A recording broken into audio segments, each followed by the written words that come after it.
we get the latest beat on Disneyland.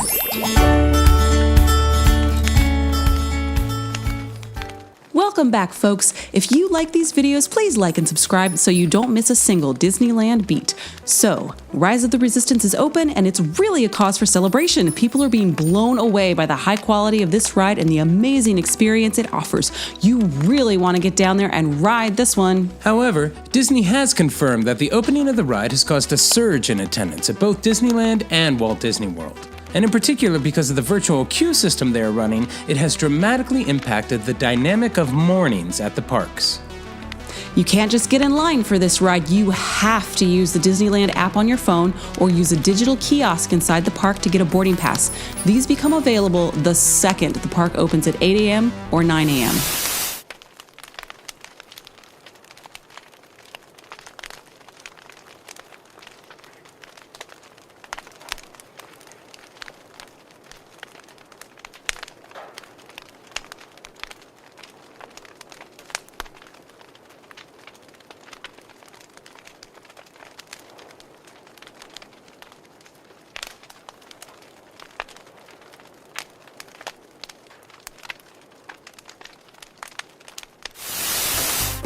Next stop, Trader Sam's, next to the Tangaroa Terrace by the Disneyland Hotel pools. Once you discover this place, you can see why it's so popular. This attraction is a throwback to the Adventurers Club, the Jungle Cruise, and the Enchanted Tiki Room, and others. This small bar oozes character and charm. The only problem you will ever have here is actually getting a seat. While there's usually a table outside and you can enjoy the amazing drink menu, the real treat is to get a seat inside and take in all the wonderful decorations and theming. Like Splitsville, Trader Sam's is fun for everybody. You do not have to be a drinker to have a great time here.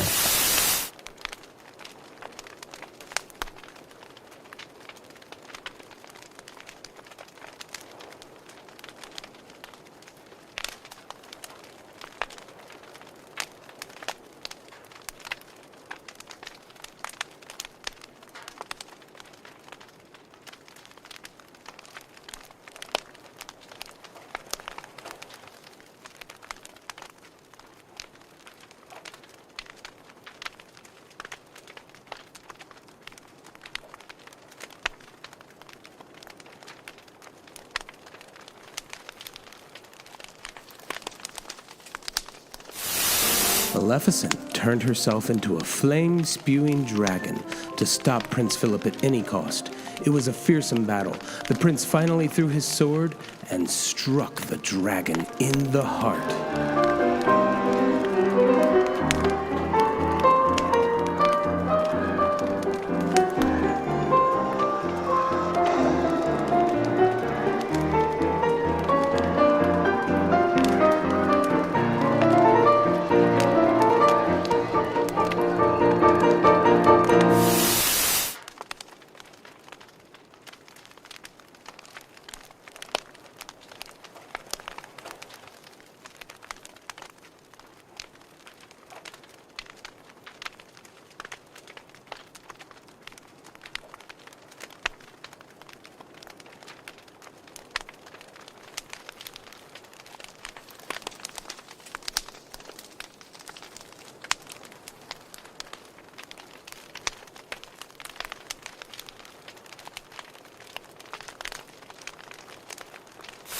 Three is the Haunted Mansion.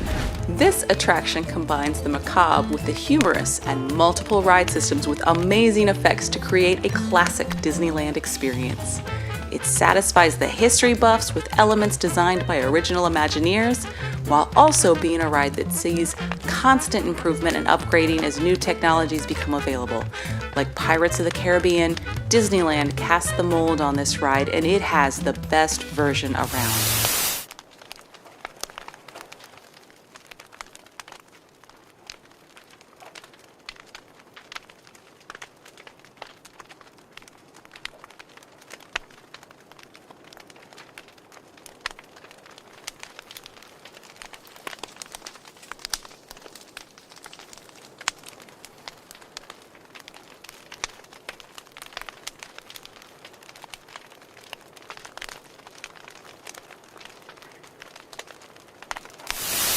Walt Disney himself placed a coin under each of the masts of the sailing ship Columbia, which opened the same day as Alice in Wonderland in 1958. Wanting another big boat for his river, and although one had not been built in 80 years, Walt had a magnificent three-masted sailing ship constructed. You can ride on top and see a cannon fire on Fort Wilderness, or ride below and check out the museum-quality captain's quarters. But what really makes this attraction amazing to the Disneyland Beat is its participation in Fantasmic. The boat becomes a pirate backdrop of stunts, cannons, smoke, and lights, and it creates a truly spectacular and memorable moment.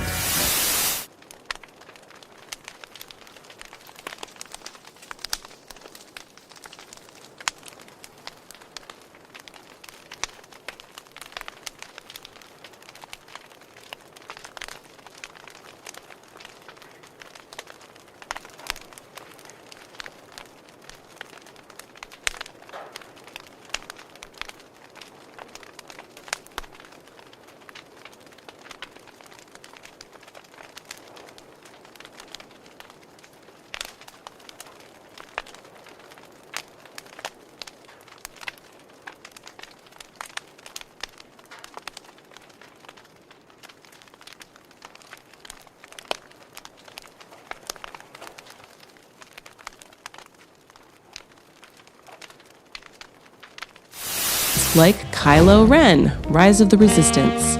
All of the next generation humanoid animatronics on Batuu, including Hondo Ohnaka, Finn, Doc Ondar, and all the stormtroopers, have a highly realistic sense of movement not yet seen in the Disneyland parks. They are all full-body animatronics and have a very superior sense of movement to previous models.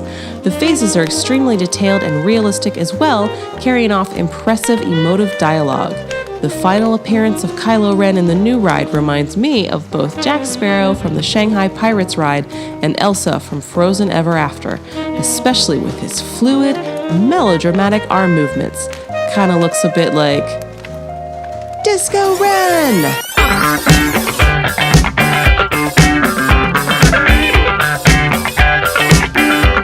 Number 4.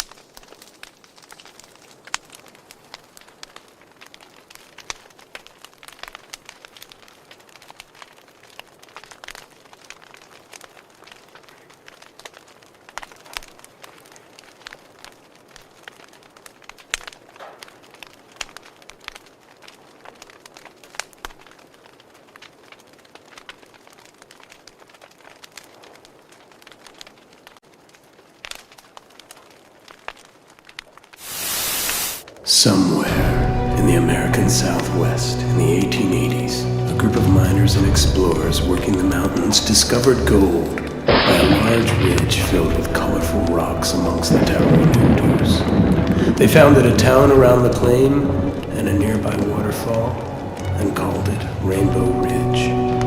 The town eventually grew and prospered, and a large mining operation was built. The Big Thunder Mining Company was set up with a series of long mine cart trains to transport the ore out of the mountain. The settlers soon came to discover, however, that the mountain was sacred to the local indigenous population, and the mine was cursed. Before long, tragedy befell the mining company, and the mountain unleashed an earthquake, causing the mine cars to come alive and run themselves through the mountain.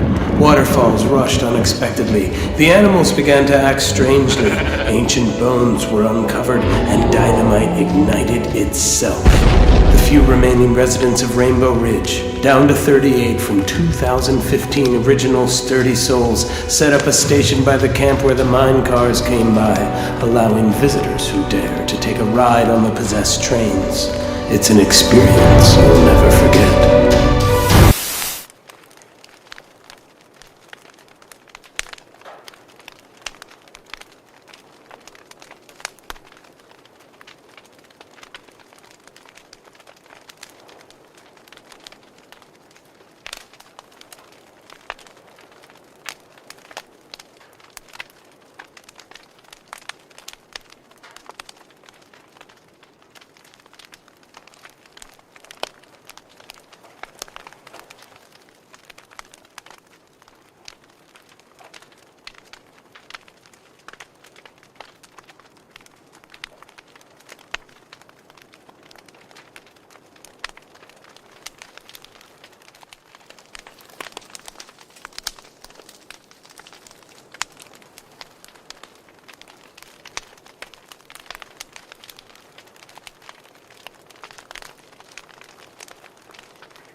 Number 3, rat log.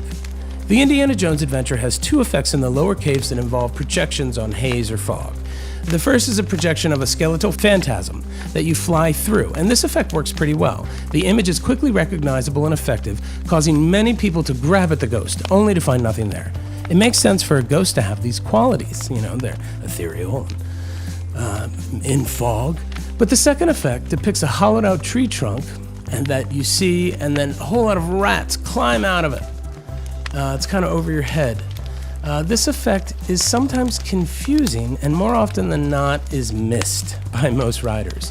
The timing has to be perfect. The fog has to build up enough for the projections to really work, and then the EMV has to pause for you to take that moment and see the rats. And when you have that moment, it's great.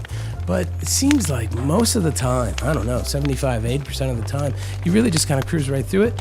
We don't know we don't know why it's there, and we're not sure what should take its place, but it made the list.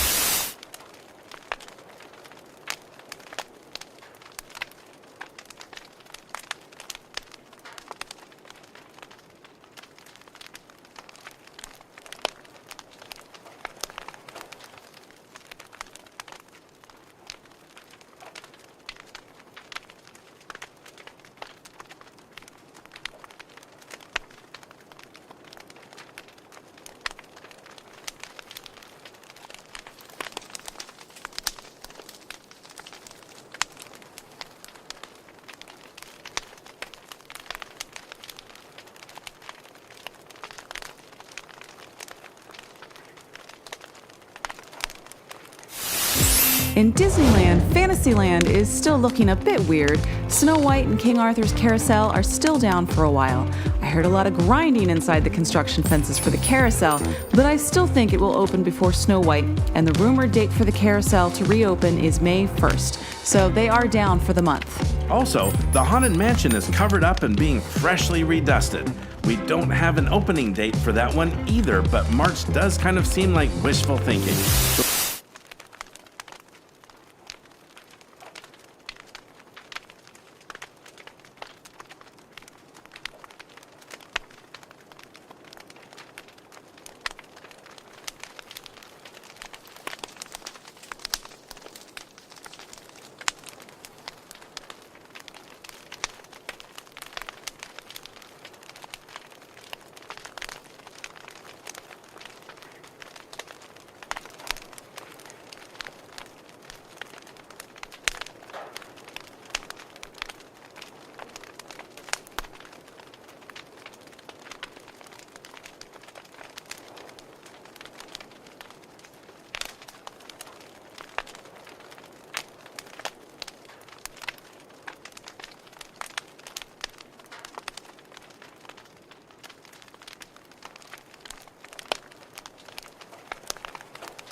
An island in the center of a mighty river was always present. Originally, the island was meant to be the Mickey Mouse Club Island, a home for the Mickey Mouse Club and the Mouseketeers. Later, it was proposed to be an American history land for miniatures of historic American landmarks such as Independence Hall, Mount Vernon, and Monticello, which would be seen from the Mark Twain riverboat. At one point, Walt considered making it Treasure Island themed. Eventually, Walt decided that among the somewhat passive audience experiences within his Disneyland park, a place for self-guided exploration and spontaneous play was the perfect fit. And his hometown appreciation of Mark Twain and his heroes Tom Sawyer and Huckleberry Finn provided a foundational story for the island.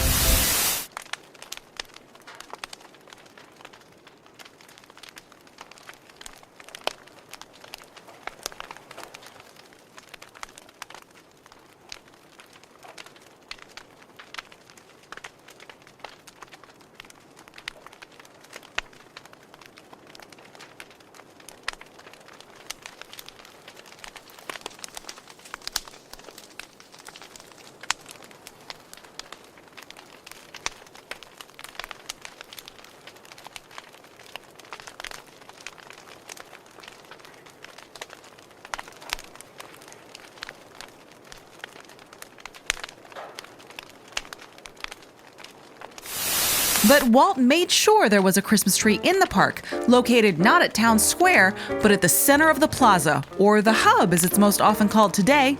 The partner statue of Walt and Mickey was not installed until 1993, when famed sculptor Blaine Gibson came out of retirement to create it. The rest of the park was sparsely but elegantly decorated.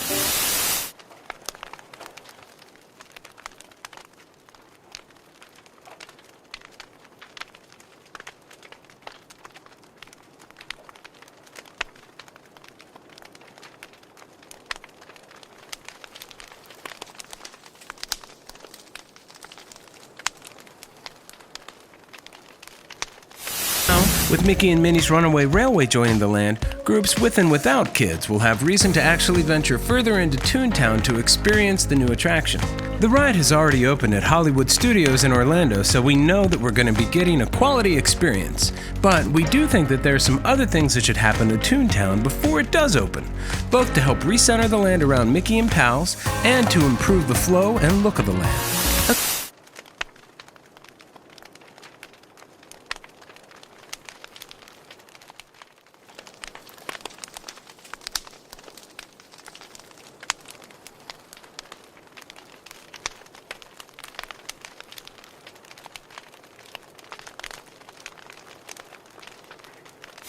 All right, Mouseketeers, our first stop on our fun adventure here at Downtown Disney is, of course, to the World of Disney store. We're gonna check out some of all the fun, cool holiday merch they have in there. Let's go check it out right now.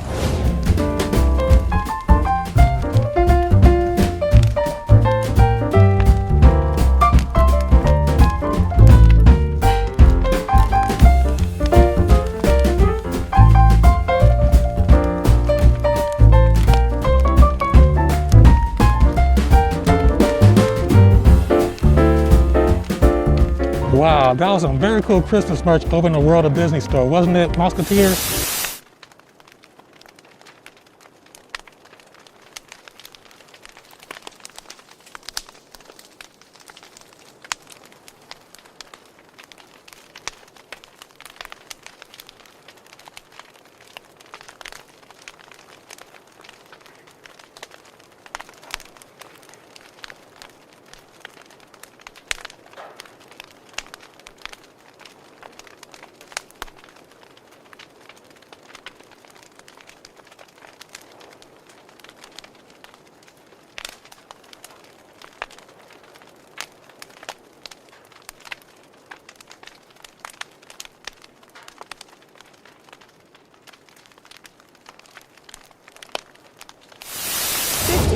Miles per hour. At 55 miles per hour, the Incredicoaster is far and away the fastest ride in the Disneyland parks. And by some measurements, perhaps the hardcore roller coaster enthusiasts of the world, it might be the only full roller coaster in the park. It's a launch coaster, and the airtime when you crest the first hill is fantastic. The ride is long, fast, and smooth. We really like the new Incredicoaster theming. Without it, it really was just a coaster, nothing particularly Disney about it at all. We think it does a good job of telling a story, considering the speed at which you view it at. However, the multiple baby Jack-Jacks at the end don't really sell the narrative as well as the rest of the effects. The soundtrack is awesome and exciting and adds a great deal to this attraction, and you can get a great picture. Keep it clean on those ride pics there, folks.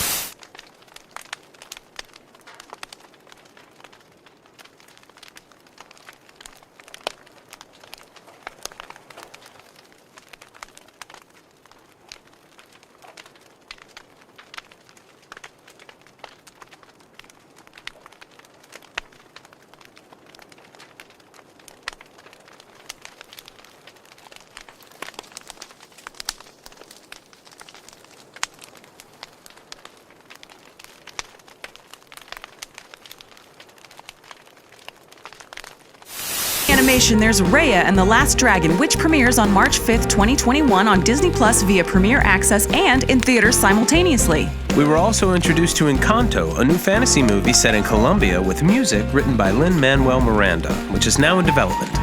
The studio, like most of the sectors, has been focused on creating content for its streaming platform for sure, with 5 new series planned around many of its newer properties. There will be a new Baymax series based on Big Hero 6, where he gets a new patient each episode. Zootopia Plus, a new series based on Zootopia, is hitting the streaming service in spring 2022.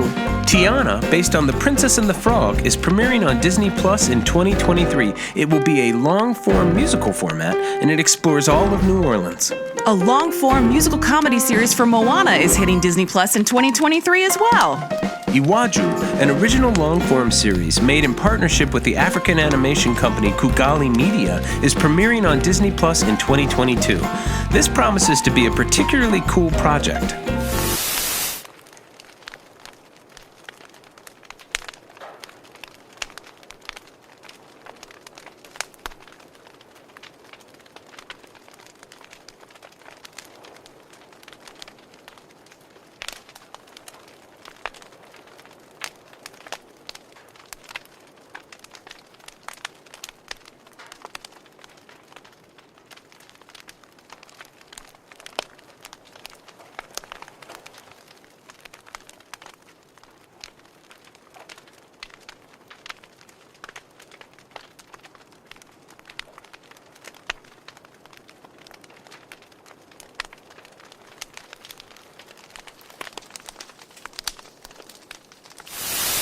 But you really want to be aware that once a parade starts, it's a bad time to try and leave or come into the park.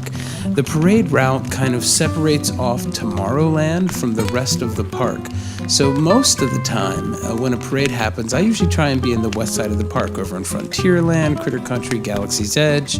You're going to have a Fantasyland. You're probably going to have a lot more to do, a lot more rides that you're going to be able to hit than just being stuck in Tomorrowland. That said, maybe that's the perfect time for you to do some stuff in Tomorrowland. A lot of times they open up the back passages to get to the main entrance, but it's slow going, and it's really hard to get from the east side to the west side of the park during a parade.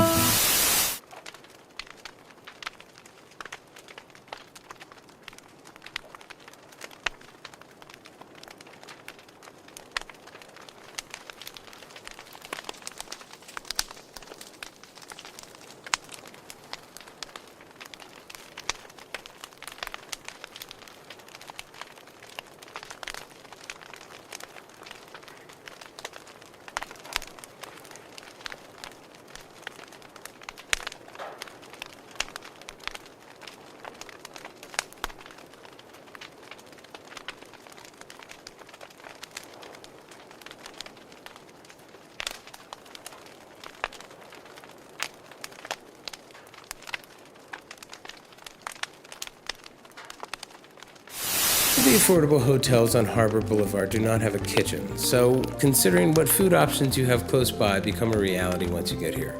The best is if you have a restaurant on site, like the Howard Johnson's or the Anaheim Hotel, but something right next door can be just as good. We do suggest you check out Yelp though. Restaurants on Harbor are a bit hit or miss. Having a hotel that has a free continental breakfast is super nice. We find we're usually too excited for a heavy breakfast and we want something we can grab and go so we can just get into the parks. This usually helps save some money too.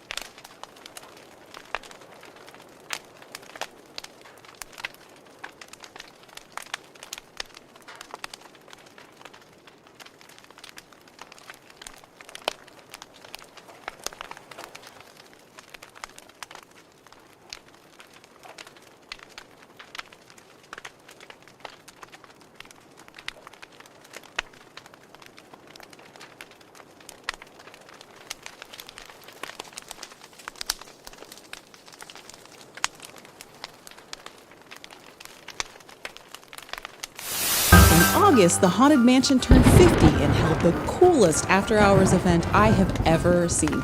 The spirits took over the entire west side of the park with roaming performers throughout the lands and even on the Mark Twain. The mansion was the belle of the ball, dressed up in new lighting, looking absolutely amazing. A live Madame Leota incanted the ghosts into existence to start the celebration from the Dream Suite balcony, and there was a special Haunted Mansion performance on the Phantasmic stage. It was my favorite event, and the Haunted Mansion is my favorite ride.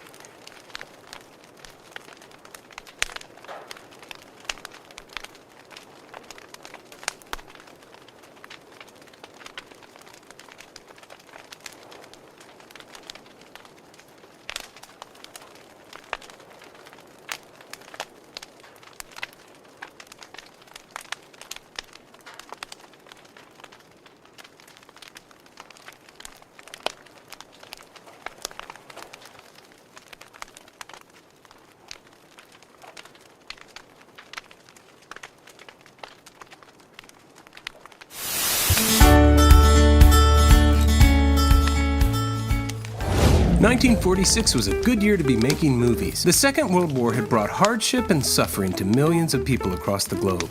Wanting to move on and enjoy some well-earned holidays, the distressed public on the home front escaped to the movie theaters in droves.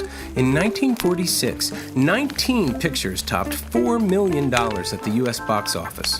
Prior to that, only 25 pictures had achieved that in the entire history of Hollywood. Unfortunately for Walt Disney, it looked like he might not have been invited to the party. The pre-war years had seen the studio soar to great heights with Walt at the helm as its father figure. The studio had produced the first animated short to boast synchronized sound, as well as the first feature to use the innovative Technicolor process. In 1937, Disney had released the first seriously considered animated feature, Snow White and the Seven Dwarfs.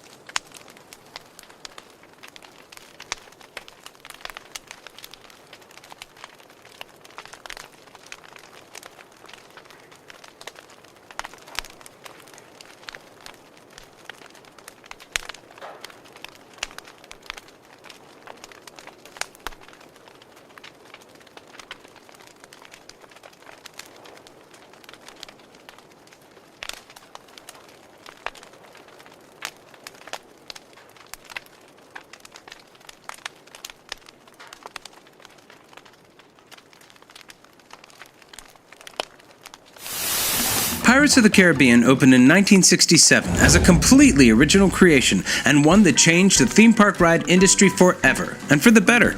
Talk about putting a lot of resources into an original story. Imagineer Mark Davis, who created the renderings that set up the scenes of the ride, and Imagineer Exitencio, who wrote the famous script, created something close to a theme park masterpiece. The ride is completely immersive and notably lengthy, allowing a fascinating experiential story to develop. And there are layers to the world, so you get different experiences every time you ride, depending on what you decide to pay attention to. The exaggerated world is rooted in realism, yet fantastic and specifically stylized. We think it is easy to see why the famous attraction inspired such a successful movie series. With 5 blockbusters released so far, and another reboot really can't be that far away, right?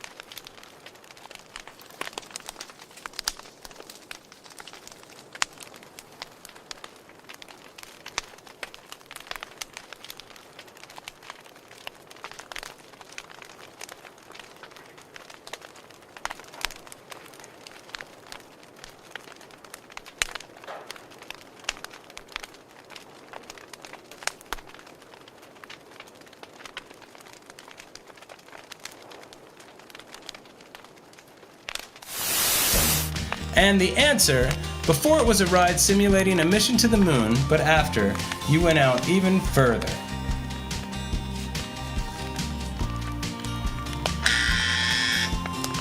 All right, the question What is Mission to Mars? That's right. They're both gone now, but they were great rides when they were in the park.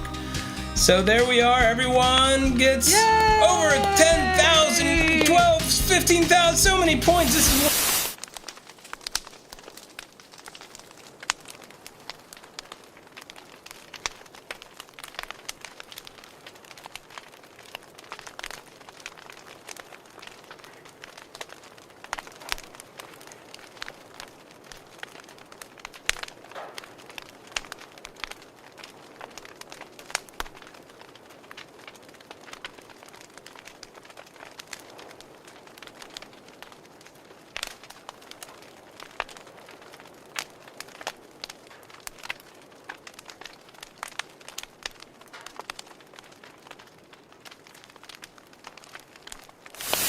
And what a gorgeous day at downtown Disney. And it's wonderful to see the parks and hear about the new attractions. And we are really looking forward to Avengers Campus as well. Well, we do think that everything that was promised in this phase will be there. A new attraction, a new quick service restaurant, and hopefully a new show and some food carts, not to mention 2 new merch shops. And as well, the new highly anticipated swinging Spider-Man animatronic. But unfortunately, we think it's going to be a while before we get that Phase 2 Quinn jet ride over Wakanda. Hopefully someday. It looked really cool.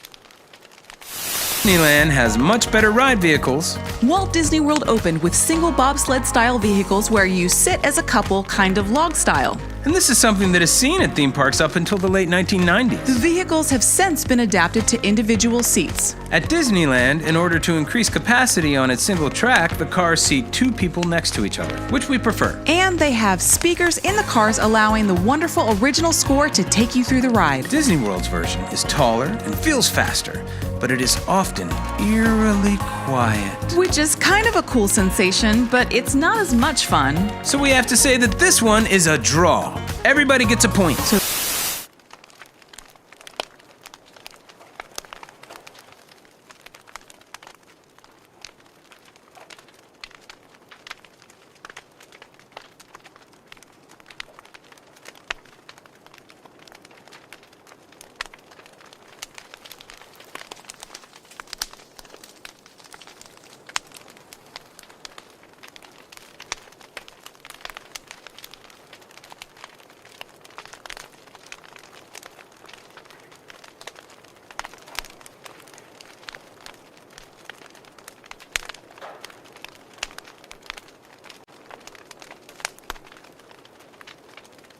Begins before construction on the attraction actually commenced.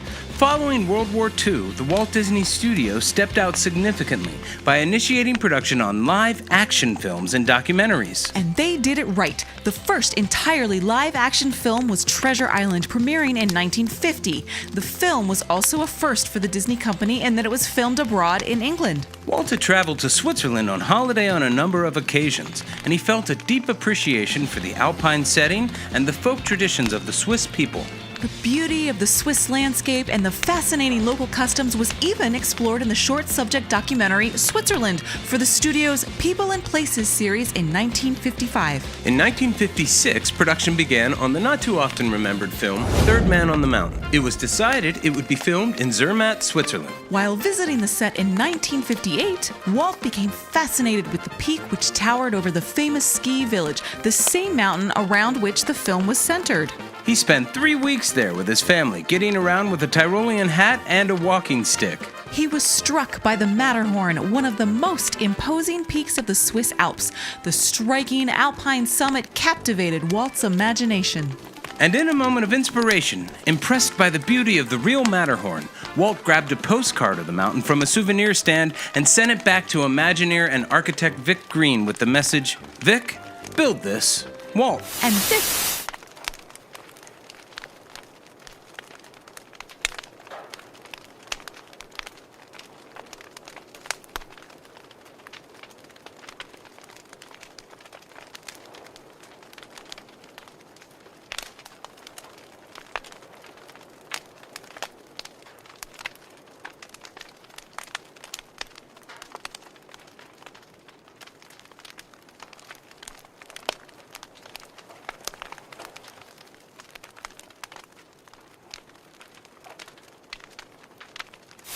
Group. And then the screen just went blank.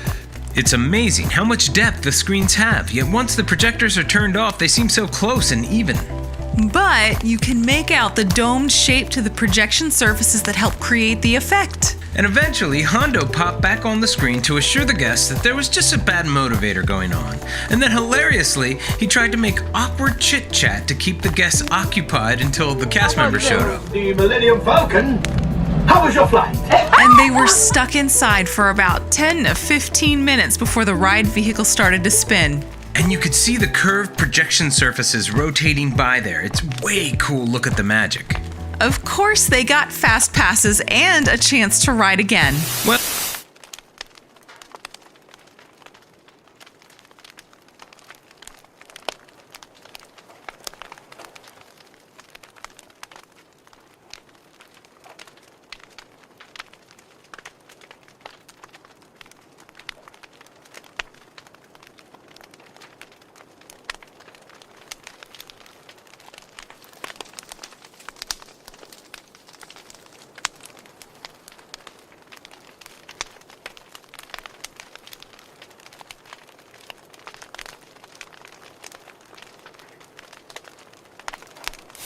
An upscale auction was held recently featuring Disney park items, and the most expensive item was an original Haunted Mansion stretching room portrait.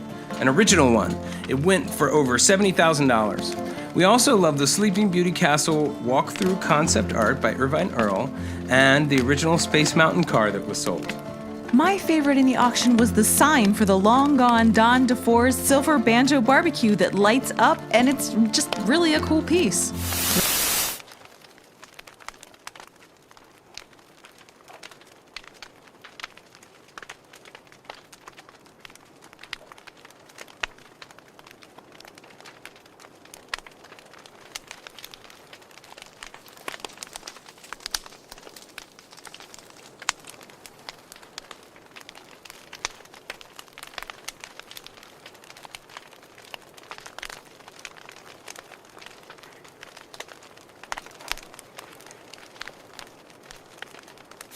We're really in the thick of it, recalling some of the best attractions to ever grace Disneyland. When the park opened, the most complex ride in Tomorrowland was the Journey to the Moon, which later became Mission to Mars. But in 1967, the age of the atom, Disney, with Monsanto's sponsorship, came up with another futuristic idea to showcase their growing technological abilities. What if we shrunk the guests to microscopic size and then sent them on a molecular adventure exploring the atomic structure of a snowflake? This is really one of my favorites. This ride was heady, fun, educational, and beautiful. It had an Omni-Mover ride system that would be used a couple years later for the Haunted Mansion, and it sent riders through a mighty microscope, shrinking you further and further as you passed by and through a snowflake. Eventually, you become so small you could enter the nucleus of an atom and see the electrons swirling around you before you would grow back up to your full size as the snowflakes melted. It was original. It was super creative. It utilized lots of different amazing special effects. Wonderful ride. The ride closed to make way for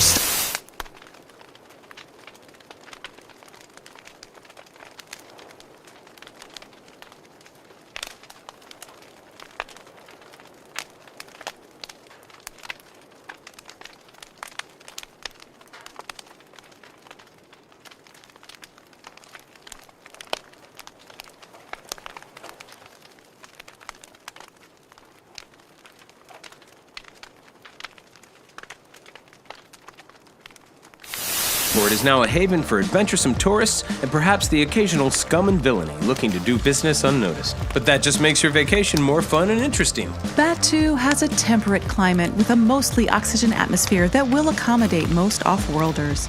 But if you can't breathe oxygen, make sure you bring a personal respirator. The language of the planet is galactic basic, and so most beings you run into will understand you, but it never hurts to pack a datapad for translation. The local language Arabesh is spoken by many. The local currency is Batu and Spira, but you will find galactic credits are accepted everywhere as well. Black Spire Outpost is the largest settlement on the temperate and warm planet, full of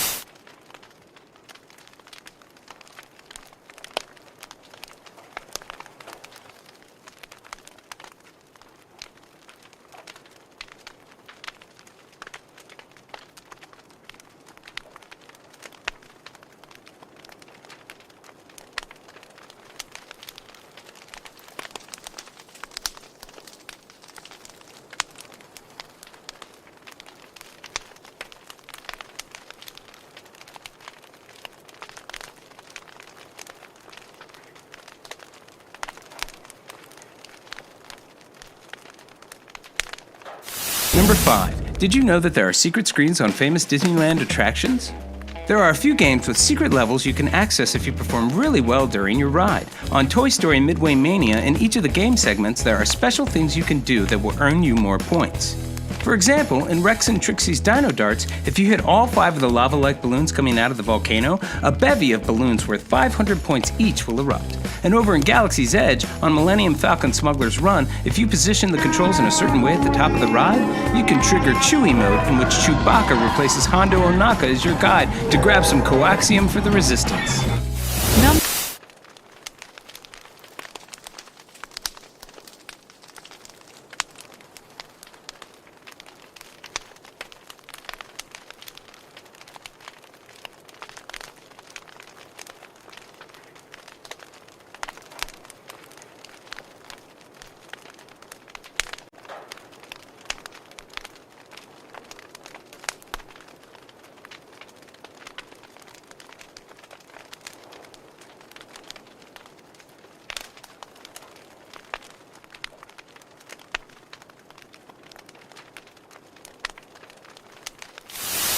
The People Mover, a ride that closed in the mid-90s for reasons we won't get into now, used to take guests on a tour of Tomorrowland, passing through every show building and over and around the Autopia, and its broken tracks are still there today.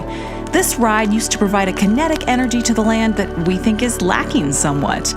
When you're over by the Matterhorn and the lagoon, you can watch the subs coming past, laugh at the seagulls, and listen to the Matterhorn riders scream. But closer to Space Mountain and all of the futuristic attractions, there's no visible kinetic movement at all.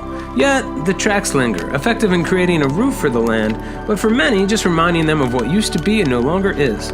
We've said this before, but we just can't think of a better thing for Disney to add to Tomorrowland than the People Mover, no matter what future it holds. Space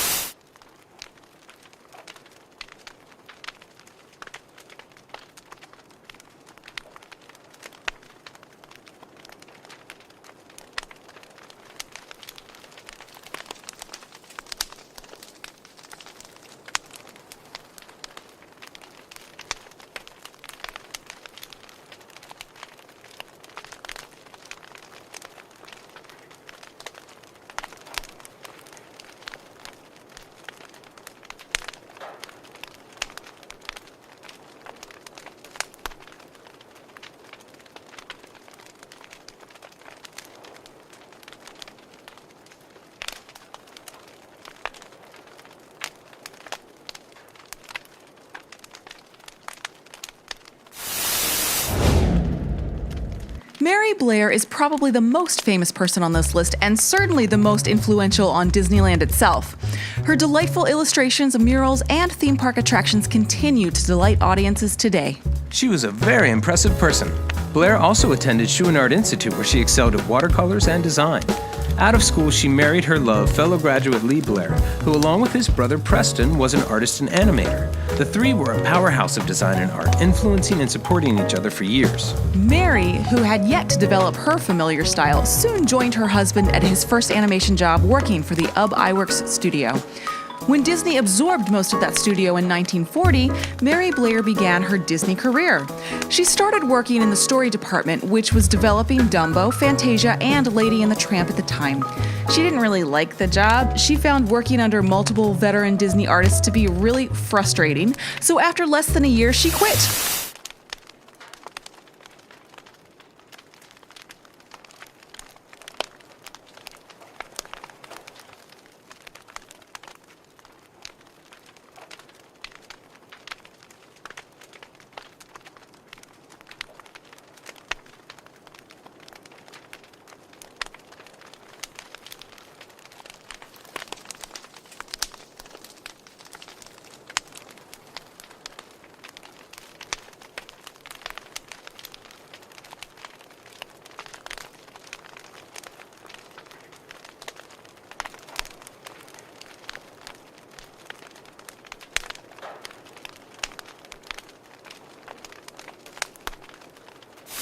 And the closest to Disneyland is not Soak City, only about 8 miles away. This fun water park sits on 13 acres right next to the larger Knott's Berry Farm. You can get a separate entrance ticket for the water park, and it has a lot to offer, It has quite a few water slides, over a dozen. including 2 new slides that went in 2017, a new family raft ride Shore Break, and a huge funnel thrill slide called The Wedge. The park is small, but like the larger Berry Farm, it packs a lot into the space it has with a great wave pool and lazy river.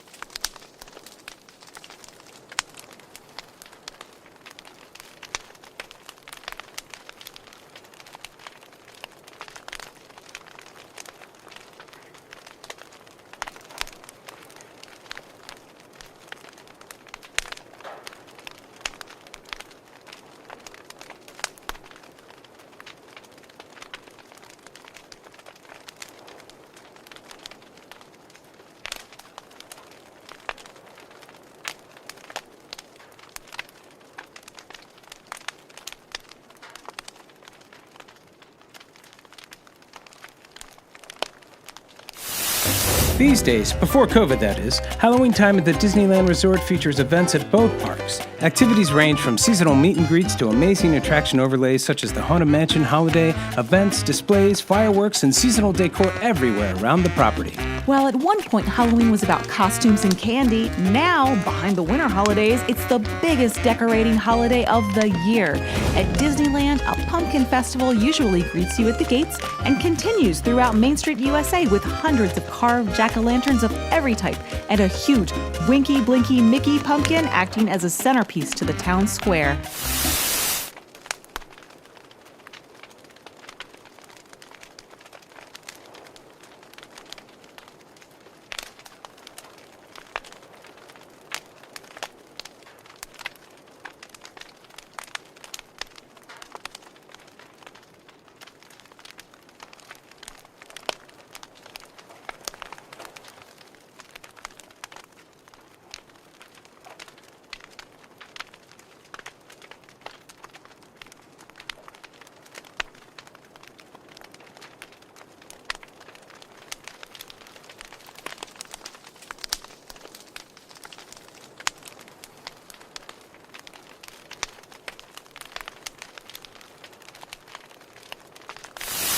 In 2001, due to very low crowds in the land, the Country Bears played their last show and was slated for replacement, and it came down to 2 ideas. One was the Country Bears 500, a racing attraction themed to the musical Bears, and the other was a Winnie the Pooh attraction. And obviously Pooh won out. He already had a very popular meet and greet in the area, and seriously, who sells the most stuffed bears? Today, Pooh is a very charming attraction with a refreshingly high capacity and short lines.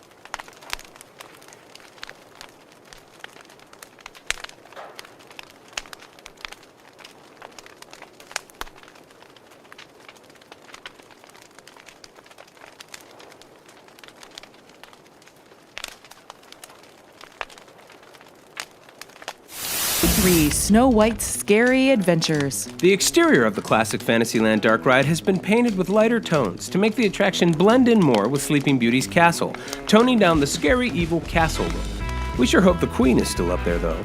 The refurbishment has added turquoise shingles while castle bricks have been painted blushing pink and gray. To the famous ride itself, the extensive Happily Ever After makeover will add new music, replace fluorescent black lighting with LED lighting, add in laser projections and animation systems, updating the ride overall.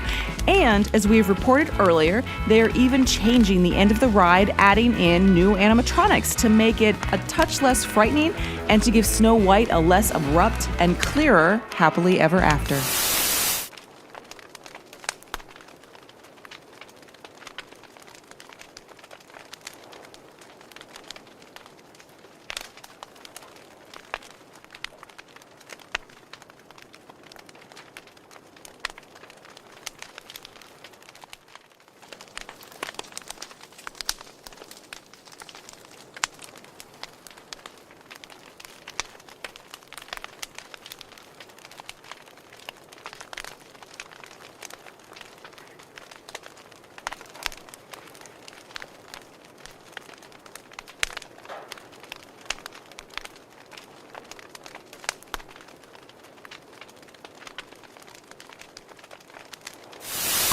We need to see some old Star Wars dance-off footage.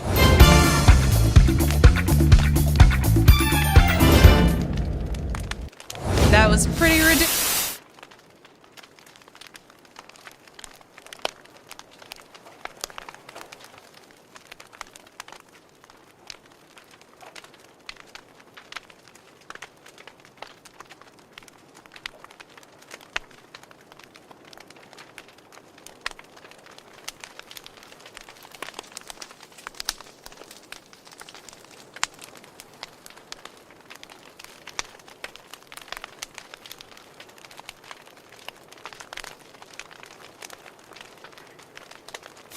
At Disney's Animal Kingdom, there was some fall Disney magic, and everyone woke up to find a new baby zebra foal born at the park.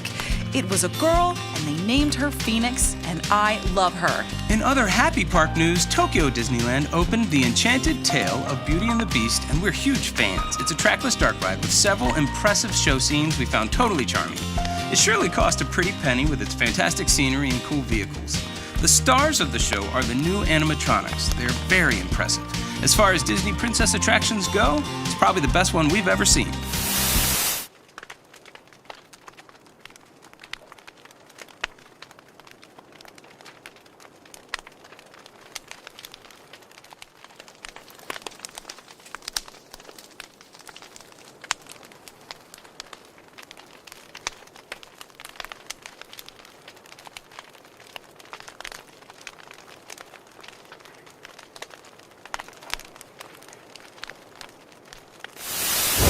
We are also fans of the no-touch security systems that are being put in place. Particularly the technology being used at Animal Kingdom, where everything is done via scanning and there are almost no bag searches. If the airports can do it, so can Disney. And we did a whole video on this technology if you want to check it out. But basically, anything that takes us toward freely moving entrances while still maintaining safety, we're all for it. So, fast, no-touch security? Let's keep that, please.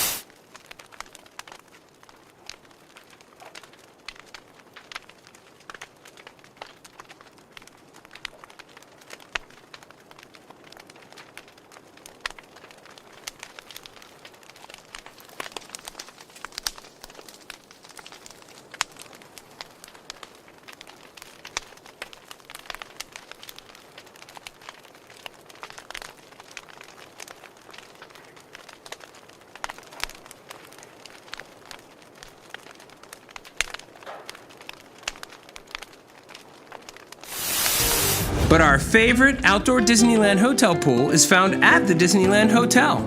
It just seems to have the most magic. The Disneyland Hotel is the original hotel on site at Disneyland. The Grand Californian did not open until 2001, and the Paradise Pier used to be a third-party hotel called the Emerald Hotel until Disney bought it and changed it in 1995. The Disneyland Hotel and pool have changed dramatically over the years. It used to take up 60 acres. Did you know it used to have its own lagoon themed to the Pacific South Seas? You could rent a paddle boat. No kidding. And for a time after that, it had a fondly remembered walkthrough of waterfalls and koi ponds. The waterfalls were lit at night, creating the original world of color called the Water Wonderland. There were radio-controlled Jungle Cruise skipper boats that you could pilot around a pond. And a Neverland-themed pool.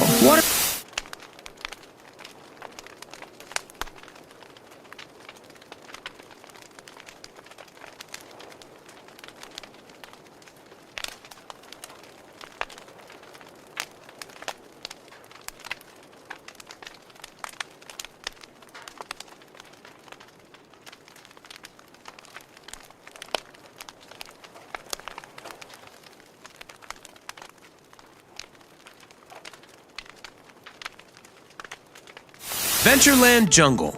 The Adventureland Jungle has been a labor of love by all who have worked it over the years. When building the Jungle Cruise, Walt Disney turned to Imagineer and horticulturalist Bill Evans to create the landscape. And he created a landscape unlike anything else, but that seems like everything else, which Disney has lovingly titled a Hollywood jungle. It evokes the look and feeling of many jungles from around the world, but really is unique, using an interesting combination of native and imported plants. As well as theatrical techniques, such as planting some of the many orange trees they had upside down to emulate Rudy mangroves.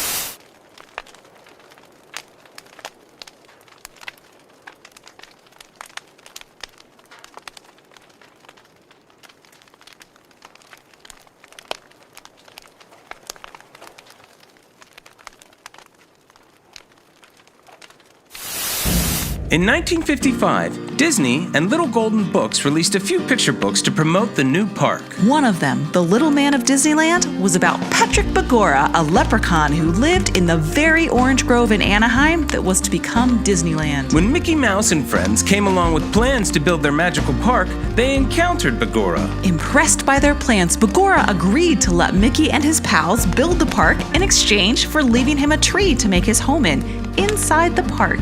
He wanted to stay. And during the 2015 D23 weekend, Imagineers placed Bagora's home in the park. If you look at the base of the tree holding the sign for the Indiana Jones adventure, you'll find a little door, a window, and a chimney. And if you read the book for your child several times before your first big trip to Disneyland, and you search in Adventureland with your imagination and all your heart, get ready for a really special moment with your kids.